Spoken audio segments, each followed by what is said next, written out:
I asked you guys on Instagram to send me any and all of your Lyme related questions because I wanted to do one last video about Lyme disease and my whole journey. Just some of you probably don't know, but I do have quite a few videos on Lyme. I'll link the playlist in the description box, but I have pretty much documented almost the whole journey that I've had with Lyme disease, even when I didn't know it was Lyme disease. So I will link those videos below. Just be aware, most of them are not sit down videos like this, just answering questions. It's just like a vlog style of how I'm feeling, different appointments I've had and things like that.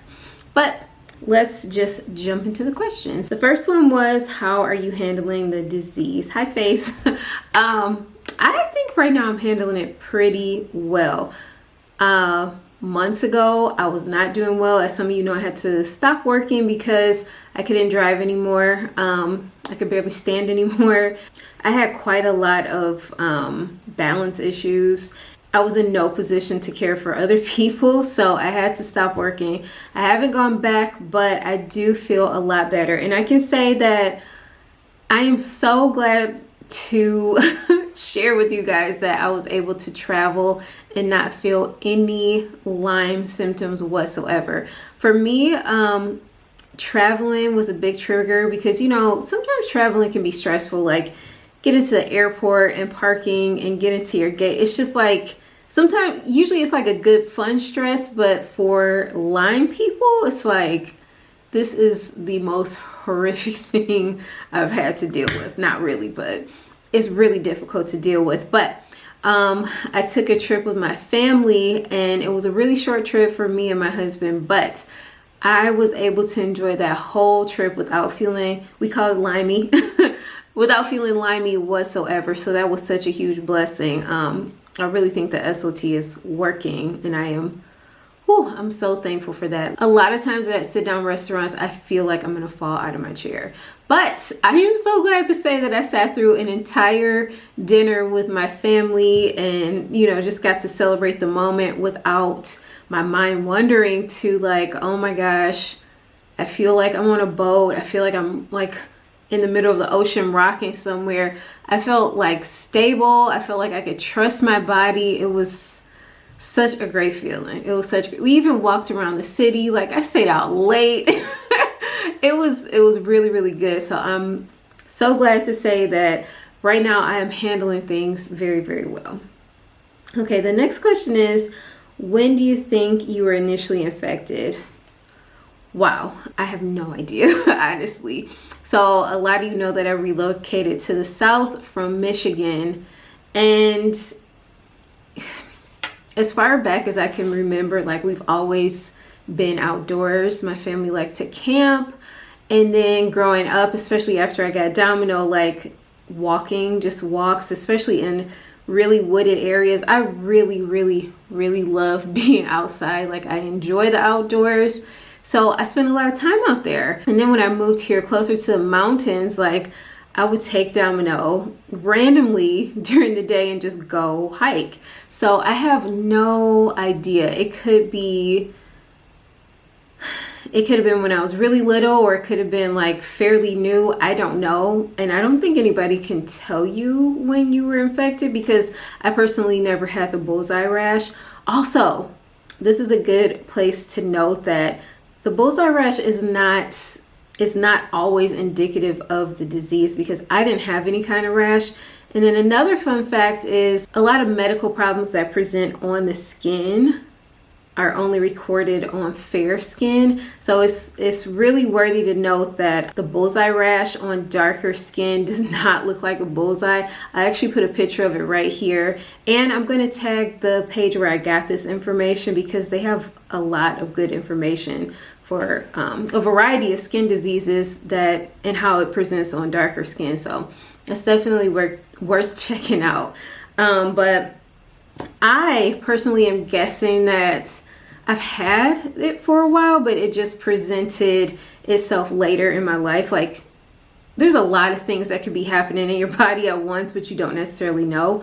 And something happened to bring it out. So I went through a pretty stressful time. Actually, two stressful events. So back in like 2016 or 17. I had a really bad toothache, and so I went and got an emergency root canal because it was really bad. Like, it was deep in there. I really think that procedure introduced the Lyme. Maybe it was dormant in there, reintroduced it into my bloodstream, because after that, that's when my symptoms really started to present. But I didn't know what it was, and I kind of just brushed it off as stress or the medication I was taking, like the pain meds for after. Because like the next day after I got that root canal, I got on a flight and went to Houston, and then I went to Chicago. Like, I was just doing all this stuff, and I'm like, I feel like I'm gonna pass out, but it's probably because I'm just all over the place, you know? So I brushed it off as that.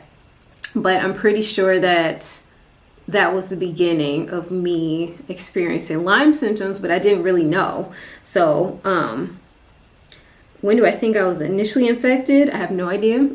Probably when I was really little, but like I said, it was just dormant, and like stressful events just brought it up, and the tooth thing brought it up. So, okay.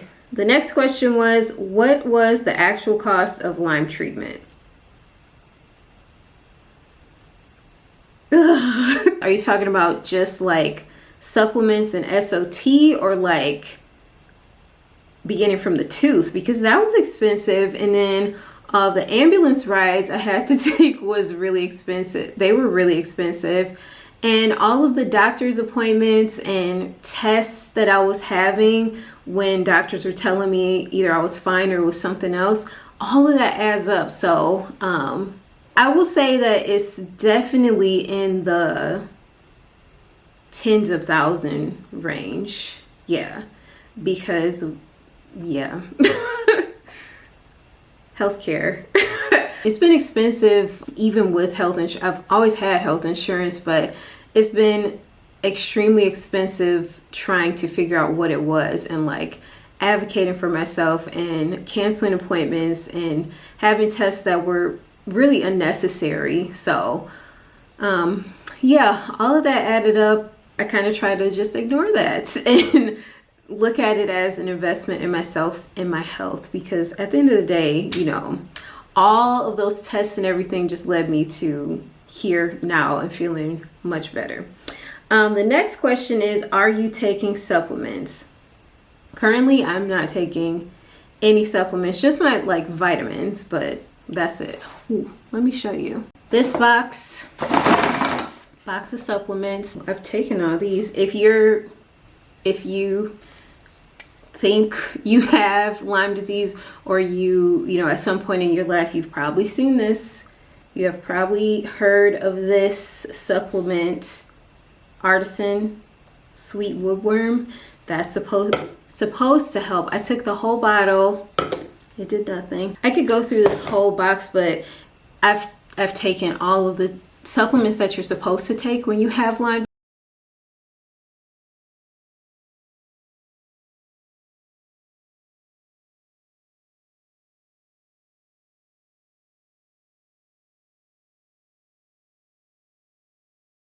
Okay, I just pulled it up. So if you go to lymedisease.org, I'll actually put the direct link below, but it has a place where you can type in your city, state, or zip code and the specialty, or if you're looking for a specific doctor, you can type in their name.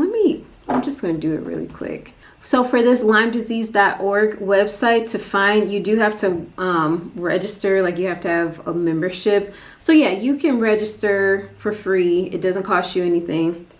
But they will probably send you some information about Lyme, so just be mindful of that.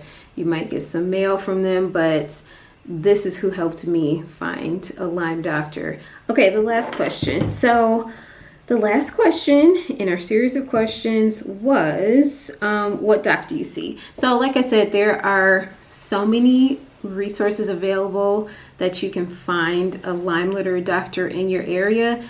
I'm not sure if it's only for the US, but I will still check it out. I would definitely check that out, because a lot of these questions are from people that are not even in the US. I can't believe people from all over have seen this video or my previous videos and asked questions.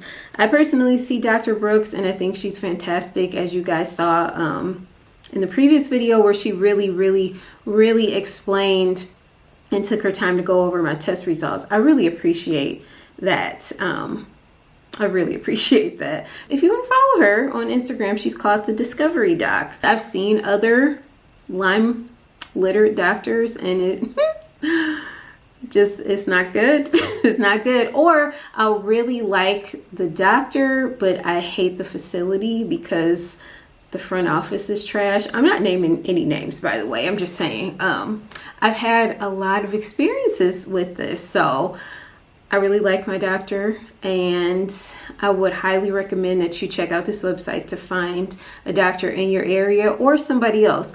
Also, I shop around, seriously shop around for doctors. Just because you go saw one does not mean you have to stick to that doctor. I don't know why people think that. Like, you're being lied to if you think that you have to continue to see the same doctor. That's not true. I've had a lot of different providers. Shop around because SOT can actually vary. I've called places, I think the one place I called in Indiana quoted me $7,000 for a round of SOT. Another place was $4,000, and I was actually speaking to he was a businessman. So he wasn't a doctor. He didn't have any medical background, but he was opening a wellness clinic and he was hiring other practitioners, and he was offering SOT for $2,000. I wish I still had his information because I want to see if that's still a thing, just so I can give that information to you guys. If it is, definitely come back to this video because as I get information, I'll update the information box.